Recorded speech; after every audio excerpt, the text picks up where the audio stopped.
మంచిది. దేవుని యొక్క వాక్య భాగంలోకి వెళ్దాం. నిర్గమకాండము 27వ అధ్యాయం. నిర్గమకాండము 27వ అధ్యాయము 3వ వచనం నుండి మరొకసారి చదువుకుందాము. దాని బూడిద ఎత్తుటకు కుండలను, గరిటెలను, గిన్నెలను, ముండ్లను, అగ్ని పాత్రలను చేయవలెను. ఈ ఉపకరణములన్నీ ఎత్తడితో చేయవలెను. దేవుడి మాటలు దీవించునుగాక. చిన్న ప్రార్థన చేసుకుందాం. ప్రార్థన సహాయం ద్వారా కొద్ది నిమిషాలు లేఖన ధ్యానం చేద్దాం. మహాగణుడమైన మా గొప్ప తండ్రి, మీ ఘనమైన అతి పరిశుద్ధ నామానికి వందనాలు, స్తుతులు, స్తోత్రాలు మా ప్రభుని యేసుక్రీస్తు నామములో చెల్లిస్తున్నాము. నా ప్రభువా, నా తండ్రి, గడిచినటువంటి దినములు ఇచ్చిన క్షేమాన్ని బట్టి మీకు కృతజ్ఞతలు చెల్లిస్తున్నాం. ఈ వారం కూడా నీ సన్నిధిలో ఇంతవరకు పాటలు, ప్రార్థన, ఆరాధన క్రమంలో తోడుగా ఉన్నారు. నీ వాక్యం చెప్పుటకు యోగ్యత లేదు, అయినను మీరు ఇచ్చిన వాగ్దానాన్ని బట్టి నీ నోటి మాటలందు నా నోటి మాటలు ఉంచుతున్నారు కనుక నా ప్రభువా, నిలబడి మాట్లాడుతున్నాను. నీ మాటలు నీ బిడ్డలైన ప్రజలకు వినిపించండి. ఈ వాక్యం ద్వారా మాకు ఒక ధైర్యమును, నిరీక్షణకు ఆధారమును కలుగజేస్తూ వాక్యానుసారమైన జీవితంలో నడిపించండి. చెబుతున్నటువంటి మొదట నన్ను అపవిత్రమైన పెదవులు పవిత్రమైన నీ రక్తంతో కడిగి శుద్ధీకరించి చెప్పేటువంటి వాక్యము నీ బిడ్డలు హృదయాంతరంగాలకు వెళ్ళి నన్ను అర్థమవునంతగా నా తండ్రి మాటలు అర్థం చేసుకుని నడుచుకోవడానికి సహాయం చేయమని యేసయ్య పరిశుద్ధ నామములో నడుచున్న మా పరలోకపు తండ్రి, ఆమేన్. మంచిది. చదివినటువంటి వాక్య భాగం నుంచి మనము గడిచినటువంటి దినములలో ఇత్తడి పాత్రలు, ఇత్తడితో ఎందుకు చేయమన్నాడనే విషయాన్ని మనం జ్ఞాపకం చేసుకున్నాం. అలాగనే ఈ దినమున ఆ పాత్రలు అన్నిటిని కూడా దేవుడు బలిపీఠము దగ్గర ఉపయోగించేటువంటి పాత్రలు, దేవుని యొక్క బలిపీఠము దగ్గర ఉండవలసినటువంటి పాత్రలన్నీ కూడా ఎవరి పాత్రను వాళ్ళు నిర్వహించాలి. అక్కడ దేవుడు బలిపీఠమును కట్టేసి దానికి కొలతలు ఇచ్చాడు. లేదా ఆ బలిపీఠమును ఎలాగున తయారు చేయాలో చెప్పాడు. అలాగే నా బలిపీఠము దగ్గర ఏమేమి ఉపకరణాలు, చిన్న చిన్న ఉపకరణాలు ఉండాలో కూడా చెప్పాడు. ఏమేమి పాత్రలు ఉండాలి అక్కడ ఆ బలిపీఠం దగ్గర పరిచర్యలో ఏమేమి పాత్రలు ఉండమని చెప్పాడు. కుండలు ఉండాలి, గరిటెలు ఉండాలి, గిన్నెలు ఉండాలి, ముండ్ల అగ్ని పాత్రలు ఉండాలి. వీటన్నిటిని కూడా ఏం చేయాలి? ఇత్తడితో చెయ్యాలి. వినండి, దేవుడు, నేను పోయినసారి కూడా మనం చెప్పాను, మేము పెద్ద పెద్ద వాటిని మనం దృష్టి ఉంచుతాం, కానీ చిన్న చిన్న వాటిని పెద్దగా పట్టించుకోరు. చిన్న చిన్న పాత్రల మీద పెద్దగా పట్టించుకోరు. యేసుక్రీస్తు ప్రభు శిష్యుల పేరు చెప్పండి అంటే ఎవరిని వదిలేస్తారు? యేసుక్రీస్తు ప్రభు శిష్యుల పేర్లు చెప్పండి అన్నాను అనుకోండి, ఎవరిని వదిలేస్తారు? జనరల్గా చెప్పేటప్పుడు ఎక్కువ రెగ్యులర్గా పేర్లు అన్నప్పుడల్లా పేతురు, యాహోను, పేతురు, యాహోను, పేతురు, యాహోను అనేది మాత్రం కంటిన్యూగా నోటి అడుగు వచ్చేస్తూ ఉంటారు. ఇంక తర్వాత పేరు చెప్పండి. కాస్త కష్టపడితే యాకోబు, యాకోబు, యాకోబు, అమ్మయ్య యాకోబు. ఇంకా చెప్పండి, ఆంద్రేయ, ఆంద్రేయ, అమ్మయ్య. ఇంకా అంటే నతానియేలు, ఇంకా ఫిలిప్పు, ఇంకా తోమా, ఇంకా అమ్మాయి. ఇంతమందిని చెప్పాం కష్టపడి, ఇంకా మిగిలినటువంటి వాడు. ఇక అక్కడి నుంచి ఒక్కొక్కరి పేరు ఒక్కొక్క పేరు ఆలోచనలో పడ్డాం లేదు చెప్పండి. ఇప్పుడు యాకోబు, యాహోను, యాంద్రేయ చెప్పినంత పేర్లు భర్తలమ్మయ్య పేరు కానీ, తద్దయ్య అనేటువంటి పేర్లు కానీ, వీళ్ళ పేర్లు అంత ఫాస్ట్గా మనకు గుర్తు రావటం. ఇంకా చెప్పాలంటే 12వ ఇస్కరియోతు యోధా పోగొట్టిన పరిచర్య ఎవరికి వెళ్ళింది?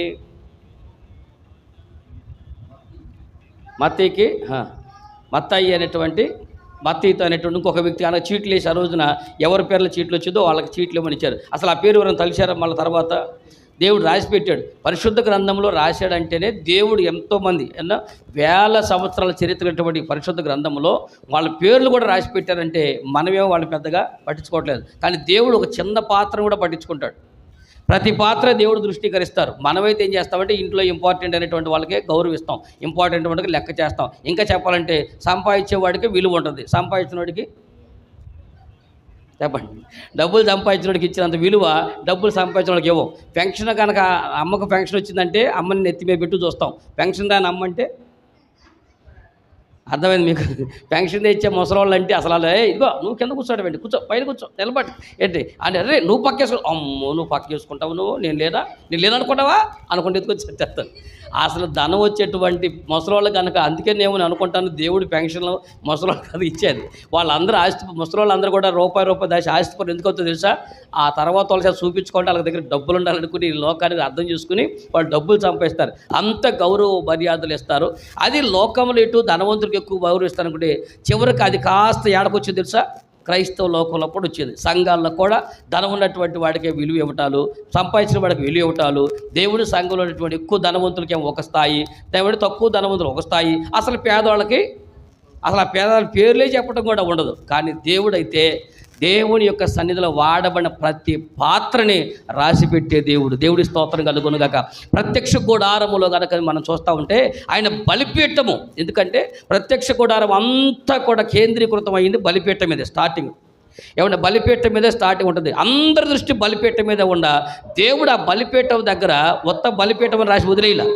ఆ బలిపీఠం దగ్గర చేయవలసిన పాత్రలు కొన్ని పాత్రలు పెట్టాడు. ఆ పాత్రలో కొండకు విలువిచ్చాడు, ఆ పాత్రలో ముండ్లకు విలువిచ్చాడు, ఆ పాత్రలో గిన్నెలకు విలువిచ్చాడు. చివరికి నువ్వు అన్నం కూరలు తిప్పేటువంటి గరిట చూసారండి, చివరికి గరిటకు కూడా పాత్ర ఇచ్చాడు. ఏమండి కొన్ని వస్తువులు అక్కడ బలిపీఠం అని రాసుకుంటే వెళ్ళిపోయి మిగిలిన వాటి రాయకుండా ఉండలా, వాటిని కూడా చక్కగా రాసిపెట్టంటే ఒకటే ఉన్నాం. దేవుడి కోసం వాడబడిన ప్రతి పాత్ర దేవుని గ్రంథంలో రాయబడుతుంది. దేవుడి స్తోత్రం కలుగును గాక. ఈ రోజున బలిపీఠం యొక్క ఈ పరిచర్యలో దేవుని సేవ కొరకు దేవుని యొక్క సన్నిధిలో నీవు నేను కనుక వాడబడితే ఖచ్చితంగా నీ పేరు దేవుని జీవ గ్రంథంలో రాసిపెట్టే దేవుడు ఉన్నాడు. ఆయన దగ్గర ఒక గ్రంథం ఉందంట. ఏంటది? మలాకి గ్రంథంలో మాట ఉండదు. దేవుని దగ్గర ఒక గ్రంథం ఉంది. ఆ గ్రంథంలో మన ఎన్ని కూడా మనం రాసుకుంటూ ఉంటాడంట. ఏమండి? జీవ గ్రంథంలో మన పేర్లే కాదు, మన నడకలు రాస్తాడు, మన నడతలు రాస్తారు, మన సమస్తమును నువ్వు చేసిన ప్రతిదాన్ని కూడా దేవుడు రాసి పెడతా ఉంటాడన్న సంగతి తెలుసుకోవాలి. కాబట్టి ఈ రోజున ఈ యొక్క పగటి కాలంలో ఇక్కడ రాయబడినటువంటి 5 పాత్రలు గురి వచ్చి ఉన్నాయి. వాటిలోంచి ఒక పాత్ర గురించి కొద్ది నిమిషాలుగా మాట్లాడుకుందాం. మొదటి పాత్ర, ఏం పాత్ర రాశాడు? కొండలు. దేని కొండ? ఏ కొండలు? ఇత్తడి కొండలుగా దేవుడు అక్కడ ఒక పాత్రలు పెట్టాడు. ఈ కొండలు దేని కొరకు ఏర్పాటు చేశాడు? అక్కడ బలిపీఠం దగ్గర బూడిద తీసుకుని వెళ్ళటానికి ఆ రోజున తీసుకెళ్ళాడు. బూడిద దేని గురించి చెప్పాం?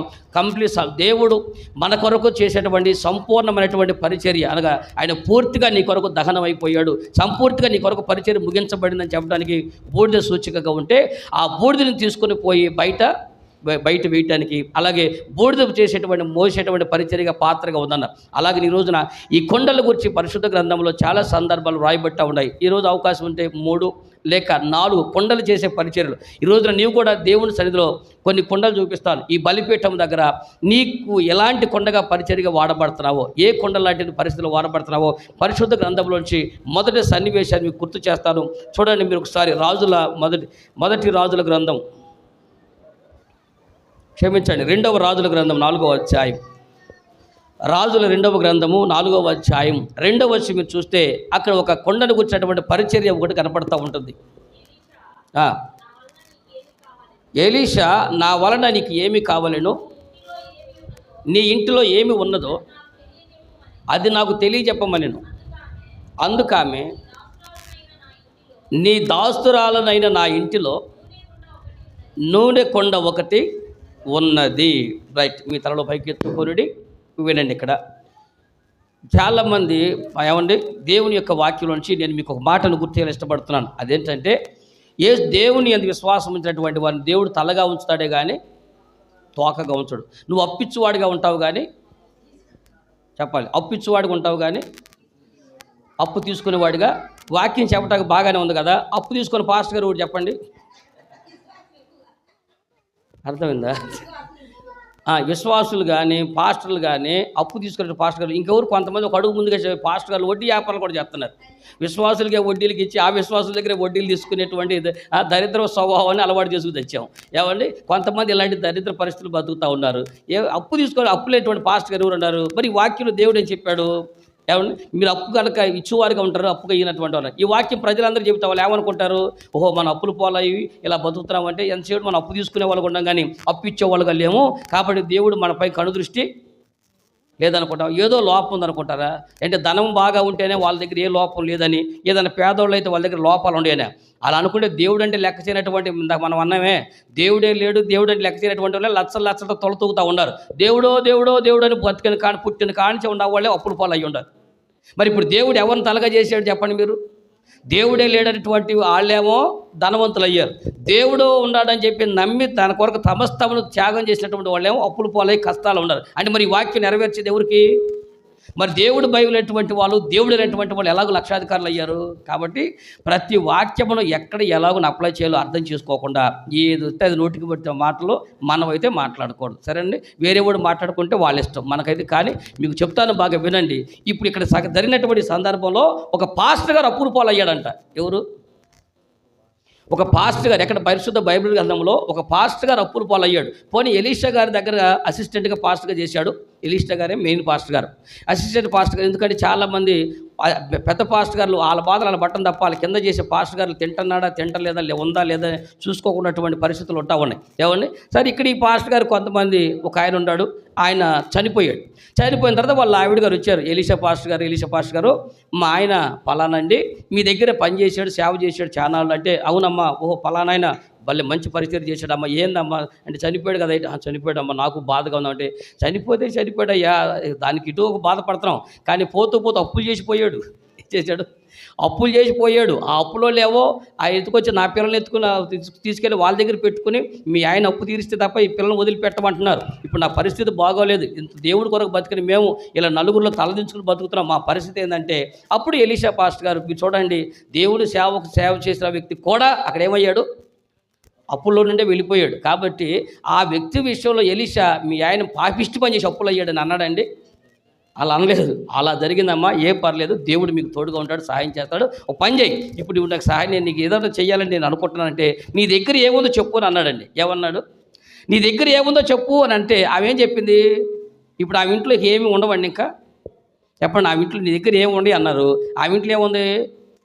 ఏమంటే ఇంట్లో చాలా వస్తువులు చాలా సామాగ్రి ఉంది. కానీ ఆమె చెప్పిన మాట ఏంటి?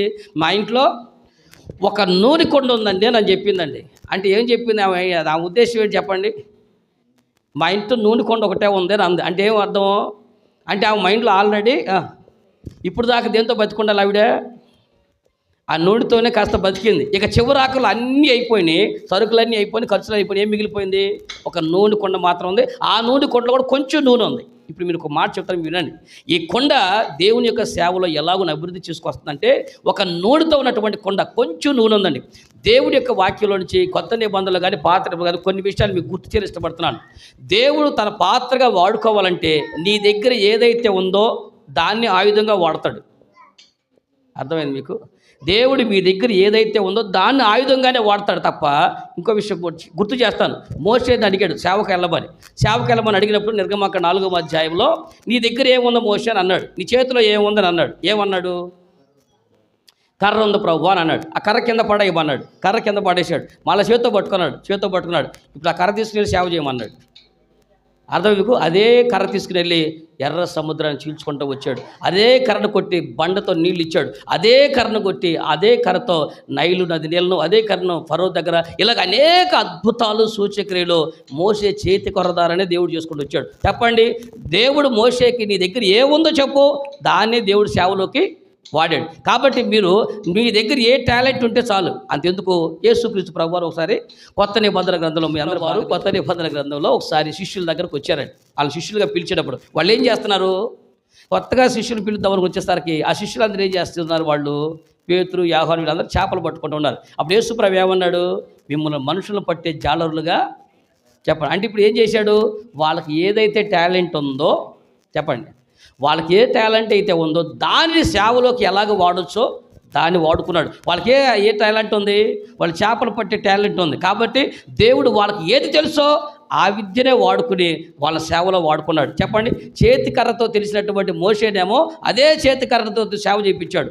చేపలు పట్టే టాలెంట్ ఉండడం వాళ్ళని తీసుకొచ్చి అదే చేపలు పట్టే టాలెంట్తో మనుషులు పట్టే జాలలుగా చేశారు. అంతెందుకు, దేవుడు ఒకరోజు సువార్త కూటమి పెట్టారు. 3 దినాల కూటమి అయిపోయింది. 3 దినాల కూటమి అయిపోయిన తర్వాత వాళ్ళందరూ ఆకలితో ఉన్నారు ప్రభు అని చెప్పేసి మన సహోదరులు వచ్చి చెప్పారు.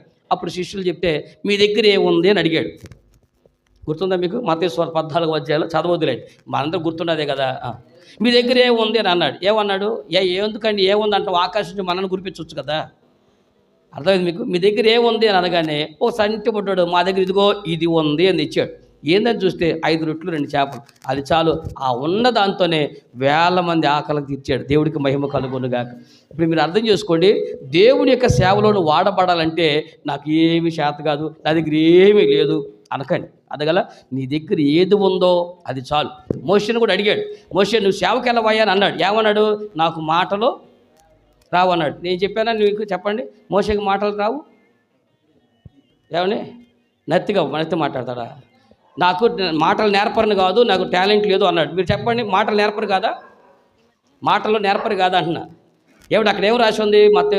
నిర్గమాకాండంలో మర్చిపోయారా? నిర్గమాకాండం 4వ అధ్యాయం 10వ వచనంలో నువ్వు వెళ్ళి సేవ చేయవయ్యా అని అంటే నాకేం రాదంటున్నాడు. నాకు మాటలు నేర్పరని కాదు, నేను మాట మాంద్యం కలిగిన వాడిని, నేను మాటలు మాట్లాడలేను అన్నాడు. నిజం చెప్పండి, మోషేకి మాటలు రావా? మాటలు మాంద్యం ఉందా? అక్కడ ఉందమ్మా, తీసేశారా? నిర్గమకాండం 4వ అధ్యాయం 10వ వచనం ఏమి రాసింది చెప్పండి.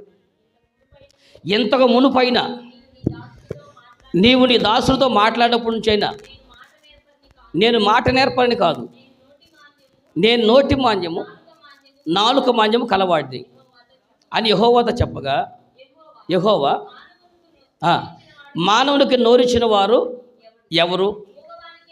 మోగవానికే కానీ, చెవిటి వానికే కానీ, గుడ్డివానికే కానీ పుట్టించిన వాడెవరు? యెహోవానైనా. ఇప్పుడు మీరు ఇటు చూడండి, మోషే గారు అన్న మాట నిజమేనా? ఏమంటాడు? నాకైతే ఆ టాలెంట్ లేదు ప్రభువా, మునుపైనను నీ దాసుడు నువ్వు తెలిసిన కారణం చేయను, నాకు నోటి మాంద్యము కలవాడిని, నేను మాట్లాడటం నాకు చేత కాదు అన్నాడు. ఇప్పుడు మోషే గారు ఏంటంట? మాట్లాడటం చేత కాదు. అందుకని దేవుడు ఏం చెప్పాడు? మీ అన్న నీకు నోరుగా ఉంటాడులే అని చెప్పేసి అన్నాడు. అంటే ఇప్పుడు దీన్ని బట్టి మోషేకి ఏం చేత కాదు? మాట్లాడటం చేత కాదు. పైగా మాటల్లో మాంద్యం అంట, నాలిక మాంద్యం అంట. నిజం చెబుతున్నాను, మోషేకి నాలిక మాంద్యం ఉందా? ఏమండి, మోషేకి నాలిక మాంద్యం ఉందా? మాటలు చేత కావా? మరి అదే కదా దేవుడు ఏమనాలి? నువ్వు అబద్ధం ఆడుతున్నావు మోషే, నీకు మాటలు వచ్చు అని అనాలి. కానీ ఏమన్నాడు?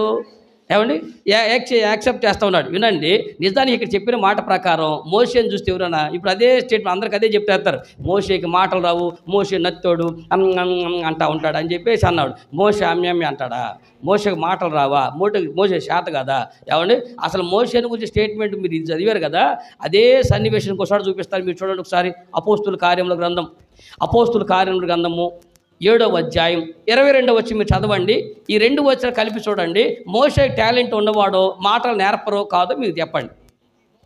మోషే ఐగుప్తీల సకల విద్యలందు అభ్యసించి మాటలు ఎందును కార్యములు ఎందును. ఇప్పుడు మీ తలలో పైకి ఎత్తుకొనిడి ఇప్పుడు చెప్పండి, మోషే ఎలాంటాడంట? ఐగుప్తు సకల విద్యలోనూ ఎలాంటాడు? అభ్యసించి మాటల యందు ఎలాంటాడు? నేర్పరిగా ఉన్నాడంట. ఇప్పుడు చెప్దాం వినండి. మోషేకి మాటలు వచ్చారావా? మాటలో ప్రావీణుడు అంట, అంటే మాటకారి కలిగినటువంటి వాడే. మరి అక్కడేం చెప్పాడు? నాకు మాటలు రావు, నేను మాట్లాడలేని చెప్పాడు. ఏది రైటు? అక్కడ చూస్తేనా నాకు మాటలు రావు, నేను మాట్లాడలేను, నేను వెళ్ళలేను, ఎవరు చూసుకోమన్నాడు. కానీ ఇక్కడ ఏం చేస్తున్నాడు? స్టెఫెన్ సన్హెద్రిన మహాసభలు ఏం చెప్పాడు తెలుసా? మోషే ఐగుప్తు సకల విద్యలందు మాటలందు ప్రావీణ్యం కలిగిన వాడు అన్నాడు. అనగా మాటలు అల్లివేయటంలో మోషేకి కొట్టిన పిండి, హంసతూలిక తలపై పవలించు సుందర నందర నయనాలు వెతుకుని ఎందుకు వెతికినాను అని మాటలు అలాగే అల్లిక చేసి మాట్లాడేటువంటి వాడు. అంత మాటగారి ఇప్పుడు నాకు మాటలు రావడం ఎందుకు అంటున్నాడు? ఒక మాట గుర్తు చేస్తానండి. దేవుడి సన్నిధిలో ఒక పాత్రగా దేవుడు వాడుకోవాలంటే ఏం చేస్తానని చెప్తాను. మోషే చెప్పినటువంటి అది రైటే. ఏది? నాకు మాటలు రావు, నేను నేర్పరని కాదు, మాటలు ఎందు నేను నేర్పరని కాదు అన్నది రైటే. మోషే ఐగుప్తు దేశంలో సకల విద్యలందును మాటలు ఎందు నేర్పరనేది రైటే. ఈ 2 చూస్తే ఎలా ఉంటుంది? అక్కడేవో మాటలు చేతగా అంటాడు, దేవుడేవో అతను మాటగారి అని చెప్తున్నాడు. ఈ 2 ఎలాగో మీకు చిన్న విషయం గుర్తు చేస్తాను. ఎందుకంటే నిజానికి మోషే 40 సంవత్సరాలు ఐగుప్తు దేశంలో ఉన్నాడు, అవునా కాదా? 40 సంవత్సరాలు ఐగుప్తు దేశంలో పెరిగాడు లేదా? ఎలా పెరిగాడు? యువరాజుగా పెరిగాడు. అక్కడ విద్యలన్నీ వచ్చు ఆయనకి. ఏమండి, సకల విద్యలందు ప్రావీణుడు, అందులో చదువుకున్నాడు. అక్కడ ఏది? ఐగుప్తు దేశంలో ఒక రాజకుమారులు ఏ చదువు చదువుతారో ఆ చదువు చదువుకున్నాడు, అందు మాటలో నేర్పరిగా ఉన్నాడు. అయితే దేవుడు ఏం చేశాడంటే, ఇతను దేవుడి సేవకు వాడాలంటే ఐగుప్తుల సకల విద్యలతో దేవుడు వాడుకోడు. ఏ 40 సంవత్సరాలు ఇతడైతే అక్కడ ఐగుప్తులో ఉన్నాడో మరలా 40 సంవత్సరాలు గొర్రెల కాపరిగా పెట్టాడు. ఈ 40 సంవత్సరాలు నేర్చుకునే విద్యలన్నీ కూడా 40 సంవత్సరాల గొర్రెల దగ్గర మొత్తం పోయినాయి. ఇప్పుడు గొర్రెలతో ఏ విద్యలు నేర్చుకుంటాడు చెప్పండి? గొర్రెలతో ఏం మాటలు మాట్లాడతాడు? గొర్రెల దగ్గరికి కరాటే చేస్తాడా? రా కమాన్ పూ హా అంటాడండి. ఇప్పుడు ఇతను కత్తి తీసుకొని గొర్రెలు రా అంటే కత్తి యుద్ధం చేస్తాడా? నువ్వు కరాటే తీసుకొని గొర్రెలతోనూ వీటితో ఏ కత్తి యుద్ధం చేస్తావు చెప్పండి? ఐగుప్తులో ఇతనికి ఎన్ని విద్యలు వచ్చినా 40 సంవత్సరాలు గొర్రెల దగ్గరకు వచ్చి 40 సంవత్సరాలు గొర్రెలతో స్నేహం చేశాడు. ఏం మాటలు మాట్లాడతాడు గొర్రెలతో? ఐగుప్తులో తెల్లవారులెగితే తీర్పు చేసుకోవడానికి వస్తారు, తెలివిగా వాడతాడు, తీర్పు చేసేవాడు. కానీ ఇప్పుడే వచ్చింది, ఇప్పుడు గొర్రెలు తనుకునే మోషే దగ్గరికి వస్తాయా? అన్న మా వాడు గోల్ చేస్తాడన్నా ఏ చేస్తా అని వస్తాయా? ఇప్పుడు గొర్రెల దగ్గర ఏం తీర్పు చేస్తాడు? ఇక ఈయనకి తెలిసిన భాష ఒకటే, hey show hey show hey show, ఇక ఏ షో అనుకుంటా ఉన్న మాటలన్నీ పోయినాయి. మీకు అర్థమైందా? 40 సంవత్సరాల ఐగుప్తు విద్యని 40 సంవత్సరాలు తీసేసి రిక్తుడిగా చేసి నిల్చోబెట్టాడు. ఇప్పుడు వచ్చి నాకు ఏమి రావు ప్రభు అన్నాడు. నాకు కావాల్సింది అదే అన్నాడు. నువ్వు ఐగుప్తు టాలెంట్తో కాదు సేవ చేయాల్సింది, నేను ఇచ్చే తలంతో సేవ చేయమని చెప్పాడు. రిక్తుడిగా చేసుకుంటే నింపి పంపించాడు. దేవుడి స్తోత్రం కలుగును గాక. కాబట్టి దేవుడి సన్నిధిలో పాత్రగా నీ దగ్గర ఏదుందో దానిని లోక సంబంధమైన విషయాల్లో కాకుండా ఆత్మ సంబంధ విషయాలకు దేవుడు వాడుకుంటూ ఉంటాడు. అంతేందుకు నేను ఒక మాట చెప్తున్నాను. శిష్యుల దగ్గరకు వచ్చేసరికి వాళ్ళకు ఉన్నటువంటి టాలెంట్ ఏంటి? వాళ్ళ చేపలు పట్టే టాలెంట్. దాంతో దేవుడు పాత్రలుగా వాడుకున్నాడు. వాళ్ళ శిష్యులు అంటే ఆ పాత్ర దేవుడు ఎలా ఇచ్చాడు? వాళ్ళకి ఆ అవకాశం ఉంది, ఆ టాలెంట్ ఉంది. కాబట్టి వాళ్ళు ఏ టాలెంట్తో చేపలు పడతారో అదే టాలెంట్. పైగా చేపలు ఏ టైంలో పడతారు? రాత్రిపూట పడతారు. అంటే చీకట్లో ఎలాగో సముద్రంలోకి వెళ్ళాలో, చీకట్లో ఎలాగో బ్రతకాలో, ఎలాగో చీకట్లో చేపలు పట్టాలి. అలాగే చీకటిలో బతుకుతున్నటువంటి మనుషుల్ని ఆ చీకట్లోంచి ఎలాగో పట్టాలో వాళ్ళకి అదే విద్యతో నేర్పించాడు. దేవుడికి మహిమ కలుగును గాక. నీకు చిన్న పాత్ర అనే దేవుడు ఏదో చిన్నదే నా దగ్గర ఇదే ఉందన్నాడు. అది తీసుకుని నేను పాత్రగా దేవుడు సేవలో వాడుకుంటానన్నాడు. నువ్వు చిన్న వాటిలే. మీకెందుకు? మీకు సువార్త చెబుతున్నటువంటి నేనున్నాను. దేవుడు నన్ను ఏ పాత్రగా వాడుకోవాలనుకున్నాడు? ఎలా చెప్తాను నేనని. ఇప్పుడు నేను సువార్థికుడికి వాడాలనుకున్నాను కదా. నేను ఇప్పుడు సువార్థికుడు దేవుడు వాడుకుంటాడు కదా. నేను సంఘ స్థాపన దేవుడు నా చేత పెట్టిలే. ఎందుకంటే నా దగ్గర నేను లోకల్లో ఉన్నప్పుడు ఒక వర్క్ జాయిన్ అయిన కాడ నుంచి, అనగా నెట్వర్క్లో జాయిన్ అయిన కాడ నుంచి మొదటి టవర్లో వర్క్ చేసేవాడిని. ఆ టవర్ వర్క్లు ఎక్కడంటే ఒక చోట ఉండేది కదా, హైదరాబాద్లో తయారు చేసేవాళ్ళం. సాయి కమ్యూనికేషన్ టవర్లు తయారు చేసేవాళ్ళం. ఆ తయారు చేసిన టవర్ని తీసుకుని వెళ్ళి బెంగళూరులోనో, చెన్నైలోనో, కలకత్తాలోనో, ఢిల్లీలోనో ఇలా వేరు స్టేట్స్లో దాన్ని బిగించి రావాలి.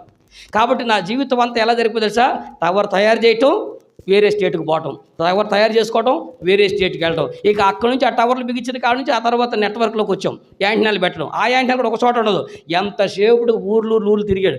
దేవుడు ఆకాశం నుంచి చూస్తూ ఉన్నాడు. ఈడు అడుగు కింద పెట్టుకోకుండా బెంగళూరు, కలకత్తా, ఢిల్లీ, గౌహతి ఇలా అన్ని రాష్ట్రాలు ఊర్లు చిరాకు లేకుండా తిరగటం.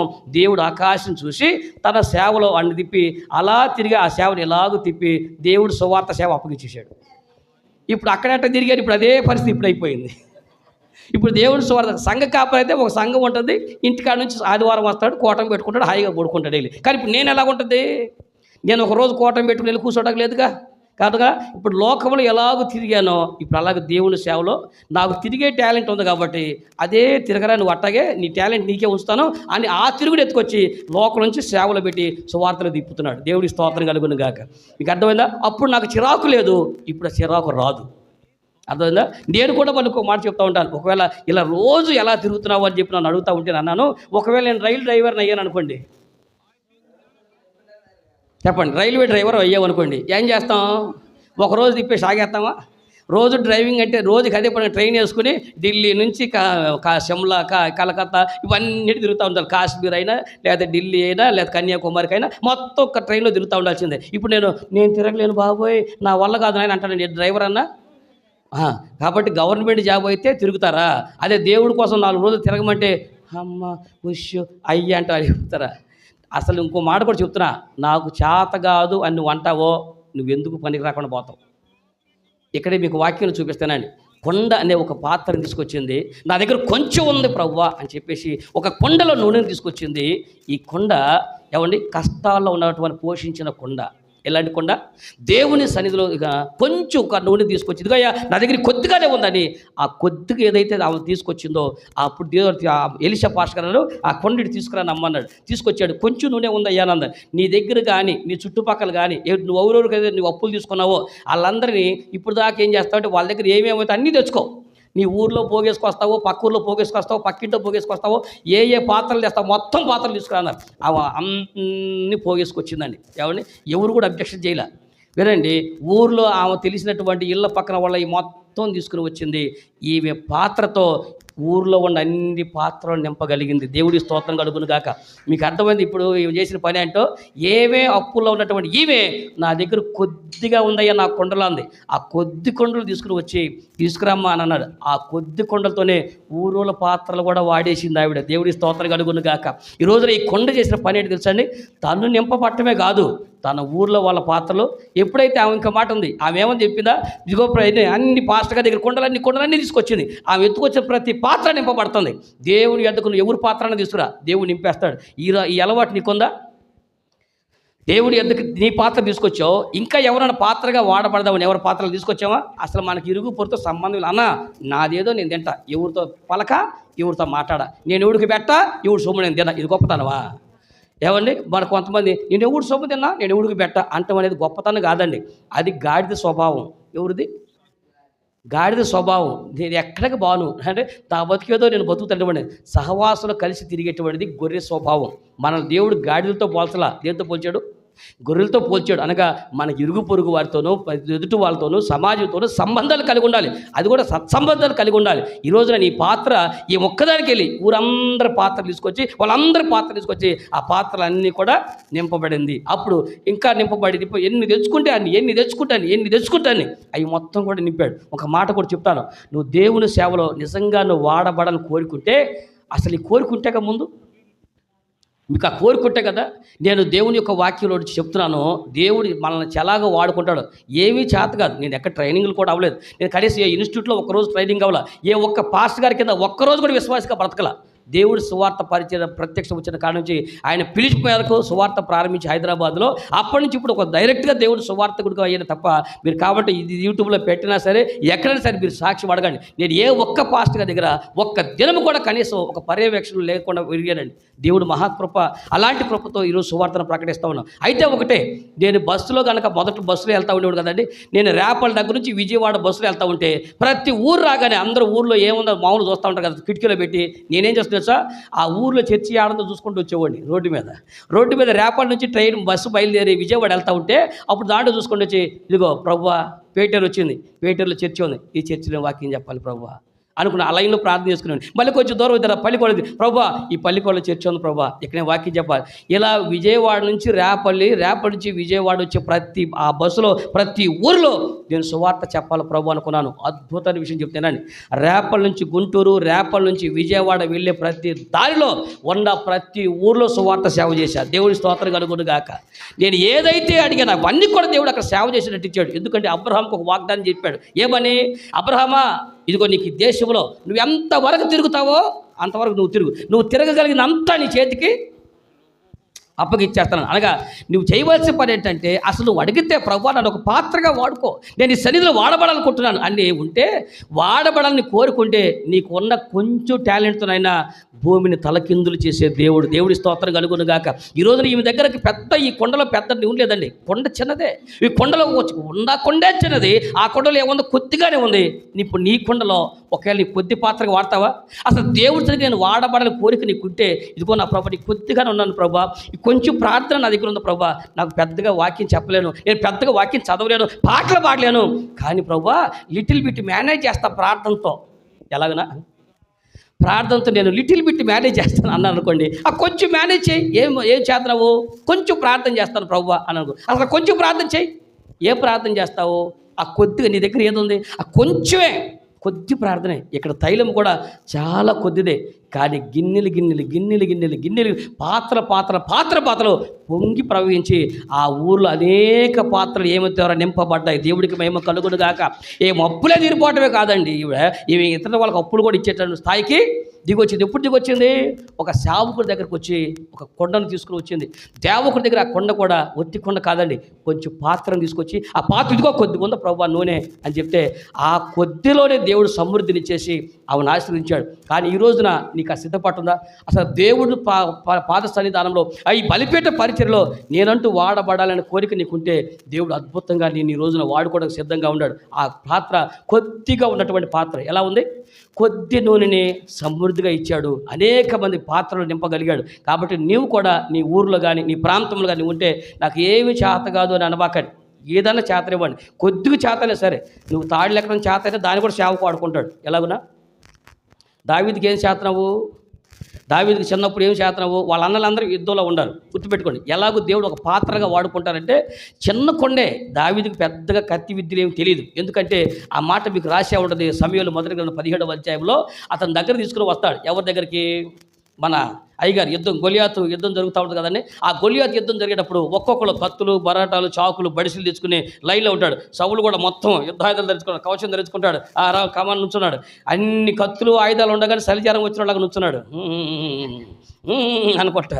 మొత్తం సైన్యం ఈయనే చలిగా వణుకుతుంటే ఈయనకి ఇంకా వణుకుతున్నారు. మొత్తం 40 దినాలు మొత్తం చలిచారం వచ్చిన వాళ్ళకి అలాగా వణుకుతున్నాడు. పోనీ అవకడే పెద్ద సైన్యం ఉందంటే ఒక్క నిలబడి సవాల్ చేస్తున్నారు. ఒరే మీరు మొత్తాన్ని కొట్టొద్దురా, నన్ను ఒక్కడిని కొట్టండి అని చెప్పేసి గొలియాతు సవాల్ చేస్తూ ఉన్నాడు. ఇంతమంది లక్షల మంది సైన్యం ఉన్న ఇశ్రాయేలీయులందరూ కూడా రాజు సహా వణికిపోతున్నాడు.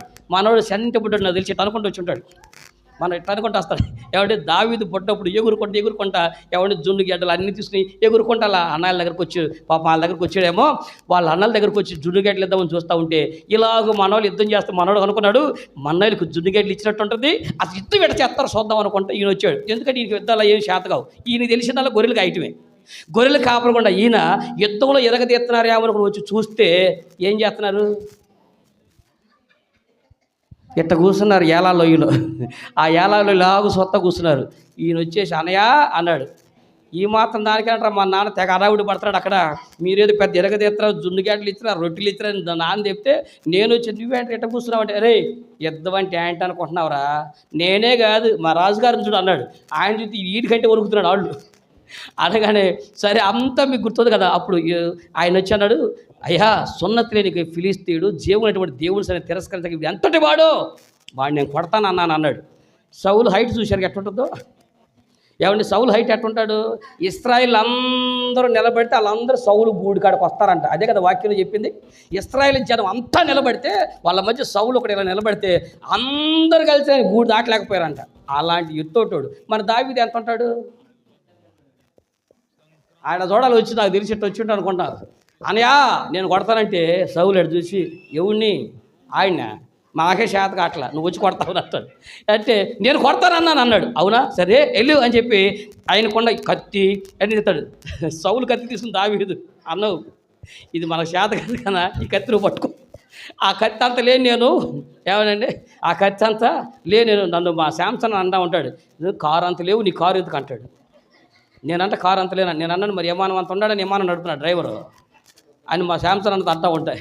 ఇప్పుడు డ్రైవర్ విమానం నడుపుతున్నాడు కదండి, విమానం కంటే ఎత్తుండాలని విమానం నడపాలంటే నేను అదే అన్నాడు, విమానం అంత ఎత్తుంటాడు ఏంటన్నా విమానం డ్రైవర్ నడపడానికి. కాబట్టి మన దావీదు గారు ఈ కత్తిరి మొయ్యలాక అన్నా నాకు ఇది వాడుకోలేదు నేను వాడను అన్నాడు. దావీదుకి ఏం తెలుసు, తన గొర్రెలు కాపరికి ఉన్నప్పుడు ఏమన్నా వచ్చి జంతువులు కానీ క్రూర మృగాలు వస్తూ ఉంటే వాటిని కొట్టేటువంటి ఆటకాయతనంగా ఉన్నటువంటి ఒడిసెల వాట మాత్రమే తెలుసు. అప్పుడు దేవుడు ఏం చేసి నిలబడితే నేను కొడతాను నిలబడితే దేవుడు ఆ చిన్న పాత్రను నిలబెట్టి ఇశ్రాయేలు లక్షల మంది జనాలకి ఓ గొప్ప విజయాన్ని ఇచ్చాడు, ఒడిసెలతోనే గెలిపించాడు. దేవుడికి స్తోత్రం కలుగునుగాక. ఈ రోజున దేవుడి సన్నిధిలో ఒక పాత్రగా నువ్వు వాడబడాలంటే నీ దగ్గర కొంచెమే, అతనికి తెలిసింది ఒకటే. పైగా ఆ మాట కూడా అన్నాడు, అయ్యా నువ్వు నన్ను తక్కువ అంచనా బాక, ఒకవేళ నేను నన్ను కొట్టలేను అనుకుంటున్నావేమో సౌలు రాజా, గొర్రెలకి మీదకి ఒకనాడు క్రూర మృగాలు వచ్చినాయి, సింహాలు వచ్చినాయి, ఎలుగుబంట్లు వచ్చినాయి, వాటి చీల్చేసేటువంటి వాడిని నేను. కాబట్టి నా ప్రజలైనటువంటి ఇశ్రాయేలు మీదకి ఎవడు వచ్చినా వాడిని చీల్చేస్తాను అని చెప్పాడు. దేవుడి స్తోత్రం. ఆ ధైర్యము దేవుడి సన్నిధిలో వాడమని కోరికొంది. దావీదుకి అరుదాన్ని కొట్టాలని గట్టిగా కోరికొంది. దేవుడు ఆ మనసును చూశాడండి. మీకు అర్థమైందా? మీ దగ్గర ఏ టాలెంట్ ఉందో అది ఇవ్వండి. దేవుడి సన్నిధిలో నేను ఇది వాడబడతా, నాకు ఇది ఉందే ప్రభు చాలడు. అది చిన్న కొద్ది కొండలోనే, నీ కొండలో నువ్వు కొండగా ఉంటే చాలండి, దేవుడు వాడేసుకుంటాడు. ఆ కొండలో ఏదో ఒకటి ఉండాలి, మళ్ళీ ఖాళీ కొండగా ఉండబాకండి. నీ దగ్గర ఈ కొండలో ఏముందా అంటే కొంచెం నూనె ఉంది, ఆ కొంచెం నూనె పాత్ర తీసుకుని వచ్చి దేవుడు ఆ నూనెతోనే గొప్ప సేవని దేవుడు చేయించేశాడు. ఆమె అప్పు తీర్చాడు. అనేక మంది పాత్రలు ఆమె ద్వారా నింపబడ్డాయి. దేవుడికి మహిమ కలుగునుగాక. ఈ రోజున ఈ కొద్దిగా ఈ పాత్రగా నువ్వు వాడబడుకుంటే ప్రభు నీ సరిగ్గా నేను వచ్చాను, నన్ను కూడా ఒక పాత్రగా వాడుకోమని చెప్తే దేవుడు నిన్ను కూడా ఒక పాత్రగా వాడుకోవడానికి సిద్ధంగా ఉన్నాడు. బలిపీఠం దగ్గర కొండని ఒక పాత్ర ఉంది, అది బూడిది పరిచయం చేస్తూ ఉంది. నువ్వు కూడా నాదేందులే, నాది కొండ బతికే కదా, నేను పెద్ద అందంగా ఉండను, పెద్ద రూపంగా ఉండను, నన్ను ఎవడో పట్టించుకోడు, ఏమి పట్టించుకోవసరంలా. నువ్వు గనక నేను వాడవాలని కోరుకుంటే చాలు, ఆ కొంచెం కొండను కూడా దేవుడు వాడుకోవడానికి సిద్ధంగా ఉన్నాడు. నెంబర్ 1 ఒకటి కొంచెం నూనె ఉన్న కొండను చూసావు కదా. ఇప్పుడు రెండో కొండ మీరు చూద్దాము. పరిశుద్ధ గ్రంథంలో మీరు చూడండి ఒకసారి. మార్కు సువార్త 14వ అధ్యాయం, మార్కు సువార్త 14వ అధ్యాయము 13వ వచనం మీరు చూడండి. మరొక కొండను మనం ధ్యానం చేద్దాం ఈ పూట.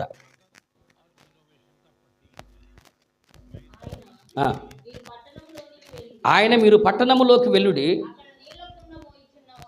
అక్కడ నీళ్ల కొండ మోయించిన ఒక మనుషుడు మీకు ఎదురుపడును, వాని వెంట పోయి వాడు ఎక్కడ ప్రవేశించునో ఆ ఇంటి యజమానుని చూచి, నేను నా శిష్యులతో కూడా పస్కాను భుజించుటకు నా విడిది గడిది ఎక్కడని బోధకుడు అడుగుతున్నాడని చెప్పుడి. అతడు సామాగ్రితో సిద్ధపరచబడిన గొప్ప మేడగది మీకు చూపించును. ఇప్పుడు మీ తలలో పైకి ఎత్తుకొనిడి. ఇక్కడ కూడా ఒక కొండ కనపడుతుంది. ఎవరు? మీరు ఆలోచన చేయండి. యేసుక్రీస్తు ప్రభు నీళ్ళ కొండ మోసుకున్న ఒక వ్యక్తి దగ్గరికి మీరు వెళ్ళండి. ఒక పట్టణంలోకి మీరు వెళ్తారు. మీరు ఈ పట్టణంలోకి వెళ్ళగానే నీళ్ళ కొండ మోసే ఒక వ్యక్తి కనపడతాడు అని అన్నాడు. నీళ్ళ కొండ మోసే వ్యక్తి కనపడతాడని చెప్పినప్పుడు ఆ ఇంటి అడ్రస్ కరెక్ట్గా చెప్పలేడండి. మీరు బాగా వినండి. దేవుడు డైరెక్ట్గా ఒక నీళ్ళకొండ మోసేవాడిని అడగండి అని చెప్పకపోతే, ఇప్పుడు నీళ్ళకొండ మోసేవాడు ఏర్పాటు చేస్తుంది దేవుడిది లాస్ట్ సప్పర్, ప్రభురాత్రి భోజన సంస్కారం ఏర్పాటు చేయాలి. తన శిష్యులతో చివరిగా మాట్లాడాలి. తన శిష్యులకి ప్రభురాత్రి భోజన సంస్కారం గురించి నేర్పించాలి. ఇక రేపు పొద్దున జరిగేటువంటి కార్యక్రమానికి వీళ్ళు సిద్ధపాటు చేయాలి. దాని కొరకు దేవుడు చేసినటువంటి అత్యంత ప్రతిష్టాత్మకమైనటువంటి ఒక కార్యాన్ని నిర్వహిస్తున్నాడు. ఈ అత్యంతగా దేవుడి దృష్టిలోనూ రాబోయే భవిష్యత్తులోనూ అత్యంత ప్రతిష్టాత్మకంగా దేవుడు ఉన్నతంగా ఇచ్చినటువంటి ప్రక్రియ ఏదైనా ఉందంటే అది ప్రభురాత్రి భోజన సంస్కారం. ఆ ప్రభురాత్రి భోజన సంస్కారానికి దారి చూపించింది ఎవరు? నీళ్ళకొండ మోసేవాడిని అడగమన్నాడు. ఎందుకు ప్రభు నీళ్ళకొండ మోసేవాడు? డైరెక్ట్గా ఇల్లు అడ్రస్ చెప్పొచ్చు కదా. పోనీ ఆ ఇల్లు అక్కడ ఉన్న యూతులు ఏమైనా తెలియని వాళ్ళ? పోనీ వాళ్ళు వెళ్తున్న కొత్త పట్టణమా? వాళ్ళకి ఆ పట్టణం తెలుసు, ఆ ప్రాంతం తెలుసు, ఆ ఏరియా తెలుసు. ఈ కొండ పేరు చెప్పిన వ్యక్తి దేవుడికి యజమానుని పేరు చెప్పొచ్చు. కానీ యజమానుని అడ్రస్ చేయకోకుండా ఎవరిని అడ్రస్ చెప్తాడు అన్నారు? మీకు ఆ యజమానుడు అడ్రస్ చెప్పేవాడు ఎవరైనా ఉంటారంటే ఒక వ్యక్తి మీకు కనపడతాడు. ఆ ఊళ్ళోకి వెళ్ళగానే ఆ ఎరుసిన పట్టణం మీరు పోగానే అక్కడ ఒక వ్యక్తి నీళ్ళ కొండ మోసుకెళ్తూ ఉంటాడు. ఆ నీళ్ళ కొండ మోసుకెళ్ళేవాడిని అడగండి అని అన్నాడు. చెప్పండి. ప్రభురాత్రి భోజన సంస్కారం మేడగదిని సిద్ధపాటు చేసినటువంటి ఇంటి యజమానుడి దగ్గర తీసుకెళ్లేవాడు ఎవరో తెలుసా అండి?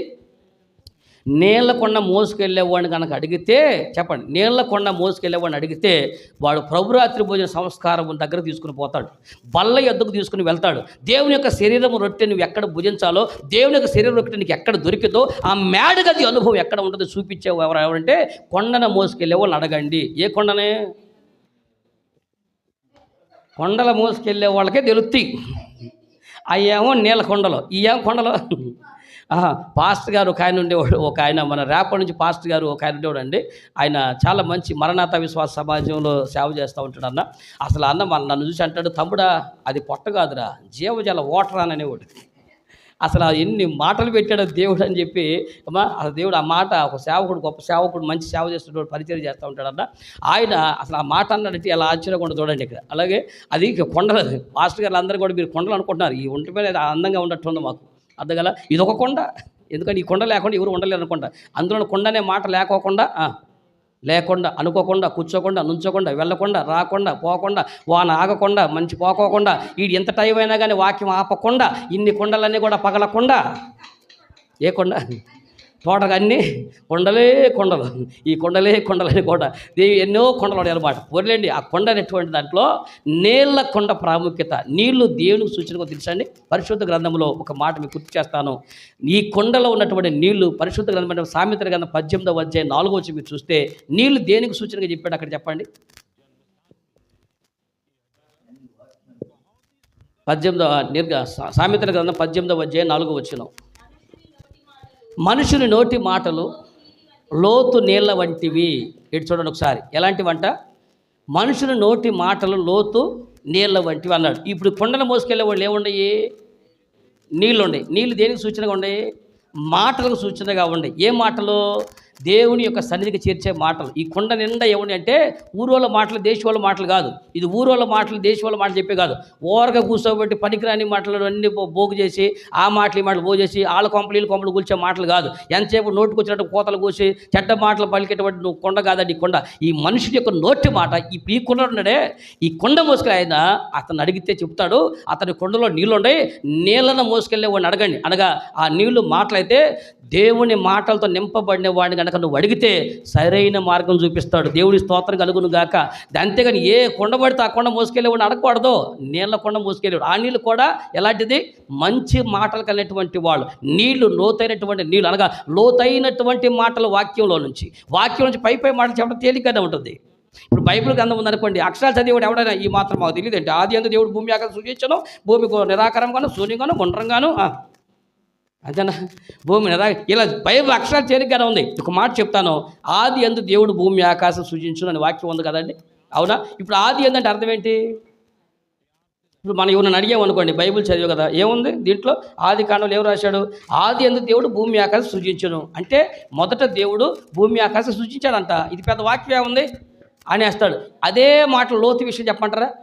ఈ మాట బయటికి వినటువంటి వాడు ఆది అంటే మనుషుల దృష్టిలో మొదట అని అర్థం, అంతే కదండి. మొట్టమొదట దేవుడు భూమిని ఆకాశం సృజించాడని రాశాడు. కానీ ఇందులో నుంచి లోతైన మాట ఎవరు చెప్పగలుగుతారు అంటే, లోతైన మాట ఏంటంటే దేవుడు ఆది అనే పదం వాడగల కారణం ఏంటి తెలుసా అండి?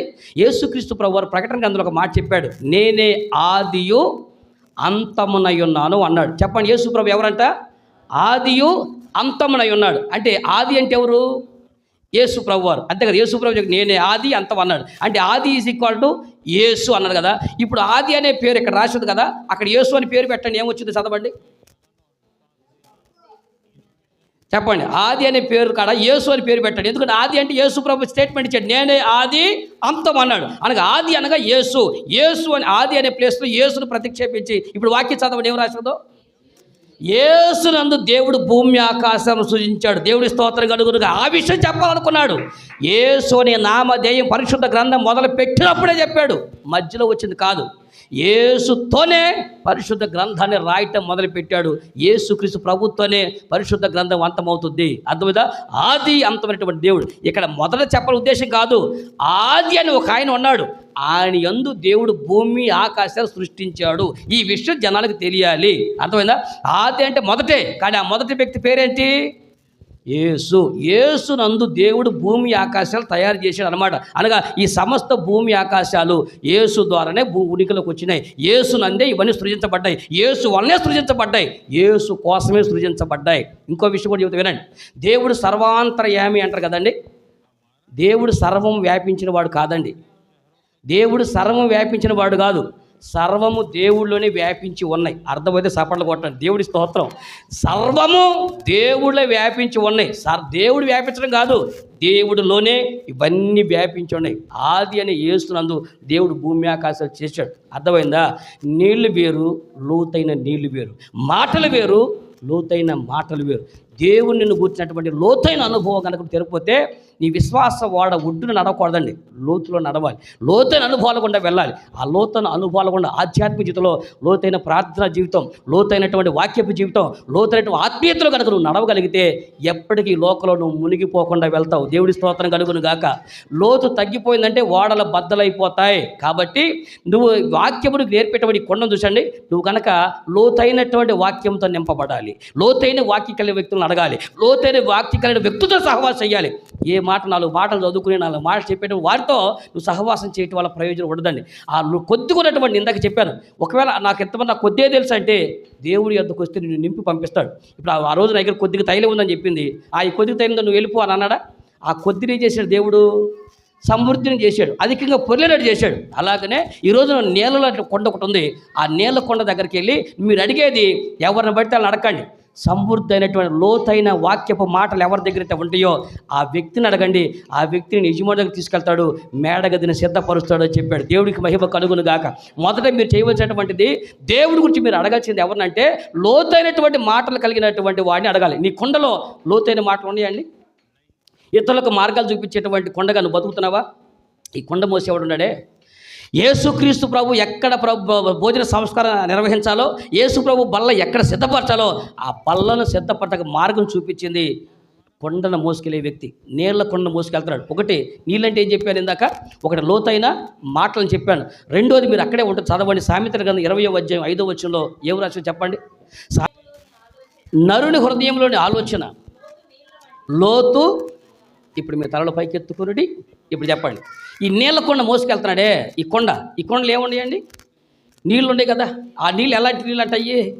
లోతైన మనుషుడు. నీళ్లు దేనికి సూచన చెప్పాడు? మనుషుని ఆలోచనలు లోతైన నీళ్ళ వంటివి అన్నాడు. ఇప్పుడు మీరు చెప్పండి, ఇప్పుడు దేవుడు యేసు ప్రభు వారు ఇంతమంది ఉండగా వెళ్ళి మీరు ఆ పట్టణంలోకి వెళ్ళి ఒక నీళ్ల కొండను మోసుకెళ్ళేవాడిని అడగండి. అతను ప్రభు కూడా వీటిని అడిగాడు. ప్రభు రాత్రి భోజనం సిద్ధపరచాలనుకుంటున్నారు, దానికి ఒక మార్గం చూపించాలి, ఎక్కడ విడిది ఇల్లు అని అట్లా అడగండి. మీరు దిగవలసిన విడిది ఇల్లు ఎక్కడో, మీరు ఏ సంఘానికి వెళ్ళాలో, ఏ సంఘంలో దేవుని గురించి బల తీసుకోవాలో, ఎక్కడికి వెళితే శ్రేష్టమైనటువంటి సమృద్ధి అయినటువంటి అన్ని సదుపాయాలు కలిగినటువంటి విషయాలు ఉంటాయో ఆ వ్యక్తి మీకు సూచి చెప్తాడు, వెళ్ళి చెప్పండి అని అన్నాడు. అందుగా ఈ నీళ్లు మోసుకెళ్ళి వ్యక్తి ఉన్నాడే, అతను లోతైన ఆలోచనలు కలిగిన వాడంట. ఎలాంటి ఆలోచనలు? లోతైనటువంటి ఆలోచనలు కలిగి ఉండాలి. ఇప్పుడు చెప్పండి, నీకుండా లోతైన ఆలోచనలు కలిగి ఉంటున్నాయా? ఇంకా వేరే ఆలోచనలు ఏమైనా ఉంటాయా?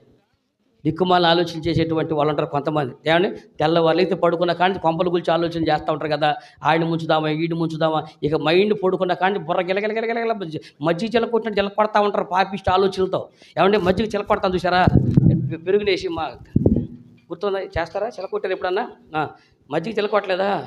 మజ్జిగ చిలకొడతానికి దాంట్లో తీసుకున్న చిలకం దాంట్లో వేసి దాన్ని ఏమంటారు, దాన్ని మజ్జిగ చిలకొట్టేదాన్ని గుర్తుకావా, కవ్వం వేసి దాంట్లో పెట్టి చిలకొడతారు కదా. ఆ మజ్జిగ చిలు ఎలా చిలకొడతారో కొంతమంది బుర్ర నిండా దిక్కుమాల ఆలోచనలే. ఎంతసేపుడు సంఘాల ముంచాలి, కాపురాలు కోల్చాలి, కొంపలు ముంచాలి, ఆడిని ముంచాలి, ఈడిని ముంచాలి, ఆడి దోచాలి, ఈడి దోచాలి, ఇక బతుకంతా గిరగిరగిరగిర ఇలా తిరుగుతూ ఉంటుంది మన చక్రం. అలాంటి కొంపల ముంచి ఆలోచన చేసే వాళ్ళతో వాళ్ళ దగ్గరికి వెళ్తే నీకు దారి అని చూపిస్తారు. లోతైనటువంటి వాక్యపు ఆలోచనలు ఉంటాయే, దేవుని ఎంతసేపుడికి దేవుని కొరకు నేను ఎలాగో బ్రతకాలి, దేవుని కొరకు నేను ఎలాగో జీవించాలి, దేవుని కొరకు ఆత్మను ఎలా సంపాదించాలి, దేవుని కొరకు నేను సేవ ఎలాగో చేయాలి, దేవుని కొరకు నేనేం చేయాలని ఇలా మేలుకరమైన ఆలోచన చేస్తారు చూసారండి. అలాంటి వాడిని మీరు సూచనలు అడిగితే వాడు మీకు మంచి ఆలోచన చెప్తాడు. దేవుడి స్తోత్రం కలుగును గాక. దేవుడు మంచి ఆలోచనకర్త. ఎవరండి? మన దేవుడు ఆలోచనకర్త. లోతైన నీళ్లు దేవుని దగ్గర ఉంటాయి. ఆ లోతైన నీళ్లు కొండ ఈరోజు నువ్వు మోసుకెళ్ళే కొండగా ఉండాలి. ఈరోజు నువ్వు కూడా ఒక కొండగా పాత్రగా వాడబట్టే నీవు జనములకు దేవుని మార్గం చెప్పాలన్నా, దేవుని యొక్క మేడగది అనుభవాలకు జనాలు తీసుకెళ్లాలన్నా మొదట నీ కొండ లోతైన వాక్యంతోనూ లోతైన వాక్యపు ఆలోచనలతోనూ నువ్వు దేవుని ఆలోచనలతో దేవుని మాటలతో నువ్వు ఎప్పుడైతే నింపబడి ఆ కొండ మోసుకెళ్తావో జనం నీ దగ్గరికి వస్తారు, నువ్వు వాళ్ళని మంచి మార్గంలో పెట్టగలుగుతావు. దేవుడికి మహిమ కలుగును గాక. ఇప్పుడు మీకు అర్థమైందా? దేవుని సన్నిధిలో వాడబడిన పాత్రలుగా కొండలు దేవుడు ఎందుకు పెట్టంటే, ఆ రోజు ఒక పాత్ర ఉంది, ఆ రోజు బూడిదకు వాడుతున్నారు. ఈ రోజున పాత్ర ఉంది, నువ్వు కొండగా ఉండాలని. నీళ్ళ కొండే యేసు ప్రభు శిష్యులకి, యేసు ప్రభుకే మేడగదిని మార్గాన్ని సిద్ధపరిచి రెడీ చేశారండి. నీళ్ళకు ఒక చిన్న కొండే, నూనె కొండ, ఏమి లేదు, ఆ నూనె కొండే ఊరందరి పాత్రలు కూడా నింపేటట్టు తయారు చేసింది. ఇప్పుడు ఈ పగటి కాలంలో 2 కొండల గురించి చెప్పాను. ఏ కొండలు అవి? ఒక కొండ నూనె కొండ, ఇంకో కొండ నీళ్ళ కొండ. ఒకటి ప్రార్థన ఆత్మ కలిగినటువంటి కొండ. కనుక నువ్వు కొద్దిగా ప్రార్థన ఉంటే నువ్వు ఇంకా అనేకులు ప్రార్థన పరులుగా చేయగలుగుతావు. నువ్వు కొంచెం ప్రార్థన కలిగి ఉంటే నువ్వు నింపబట్టమే కాదు, ఇతరులు కూడా ప్రార్థన నేర్పించి నీ ఊరంతా ప్రార్థన పరులు చేయగలిగినటువంటి సామర్థ్యం దేవునికి కలుగజేస్తాడు. నాకు ఇదే చాతావు ప్రభువా, ఆ కొద్దిగా ఏదన్నా ఉండేవాడిని, ఆ కొద్దిలో కూడా సమృద్ధినిస్తాను ఒక విషయం తెలిసింది. రెండోది నీళ్ళ కొండ ఉండాలి. ఏ నీళ్ళ కొండ? మాటలు అనేటువంటి నీళ్లు. అలాగే దేవుని యొక్క మాటలు అనేటువంటి నీళ్ళ కొండగా నువ్వు ఉంటే, అలాగే దేవుని ఆలోచన కలిగినటువంటి కొండగా నువ్వు మోసుకెళ్ళగలిగితే ఈరోజు నువ్వు దేవుడికి ఉపయోగపడగలుగుతావు. ఈ రోజున ఒక కొండగా ఉపయోగపడాలనేటువంటి నీకు ఆశ కలిగి ఉంటే ఈరోజు దేవుని మాటలు మోసుకెళ్ళండి, దేవుని ఆలోచనలు కలిగి ఉండండి. నేను దేవుడు అనేకమైన సలహాలు అడుగుతాను, అనేక మందికి దారి చూపించేవారిగా మనం ఉండాలి. ఈ రోజున ఒక మాట గుర్తు చేస్తున్నాను. ఈ బలిపీఠం దగ్గర పాత్రలో పెద్దగా పొద్దాక వాటి గురించి రాయిపోవచ్చు. అర్థదా? ఎక్కువసార్లు బలిపీఠము, ప్రత్యక్ష గుడారంలో ధూపవేదిక, ప్రత్యక్ష గుడారంలో బల్ల, ఇవే ఎక్కువగా మాట్లాడతారు. కానీ దేవుడు వీటిని రాసిన ఈ తక్కువ సార్లు సందర్భాలు 2 సార్లు మాత్రమే ఈ సందర్భం రాయబడతా ఉంటుంది. ఏది? కొండల గురించి సందర్భం సంఖ్యాకాండం ఒకసారి, ఇక్కడ నిర్గమాకాండం ఒకసారి, చాలా తక్కువ సార్లు 1, 2 లేక 3 సార్లు కంటే ఎక్కువ వీటిని ప్రస్తావన చేయలే. అయినా కూడా వీటి గురించి దేవుడు పరలోకంలో జ్ఞాపకం చేసుకుని ఇవి పెట్టుటకు జాగ్రత్త పడు అని చెప్పాడు. దేవుని సన్నిధిలో చిన్న పాత్ర అయినా ఆయన జ్ఞాపకాల్లో ఉంచుకుంటాడు. అయితే ఈ లోకం నీ చిన్న పాత్రను తక్కువ వాడతారేమో కానీ దేవుడు చిన్న పాత్రని అత్యధికంగా వాడుకుంటాడు అన్న సంగతి మనందరూ తెలియాలి. చిన్న పాత్ర అయిన దావీదుని ఒక మంచి పాత్రగా వాడుకున్నాడు. చిన్న బొడ్డోడు యేసు ప్రభు దగ్గరికి 5 రొట్టెలు 2 చేపలు తెచ్చిన కుర్రాడు కూడా చిన్న బొడ్డోడే, చిన్న పాత్రలే. అర్థమైందా? ఇప్పుడు ఎలీషా గారి దగ్గరికి వచ్చినటువంటి ఆవిడ కూడా ఊరు పేరు లేనటువంటి ఒక చిన్న పాస్టర్ పాస్టర్ గారే, ఊరు పేరు తెలియని పాస్టర్ గారే వచ్చి ఈరోజు జీవనంద నిలబడిపోయి ఊరు వాళ్ళందరి పాత్రలు నింపగలిగింది. ఆ రోజు యేసుక్రీస్తు ప్రభువారు బేడగదిలో చూపించినటువంటి ఆ వ్యక్తి పేరు కూడా ఎవరికి తెలియదు. ఆ వ్యక్తి కూడా ఎవరు పట్టించుకోవాలి. జస్ట్ కొండను మోసుకుని వెళ్తాడు, నీళ్ళ కొండ మోసుకెళ్తున్నాడు. యేసు ప్రభు శిష్యులందరినీ కూడా చూడండి, కొండ మోసుకెళ్ళే శిష్యులు పంపించి చివరికి ఈ శిష్యులకు మార్గం కొండ మోసుకెళ్ళేవాడు చెప్పాడు. దేవుడి స్తోత్రం కలుగును గాక. మీకు అర్థమవుతుందా?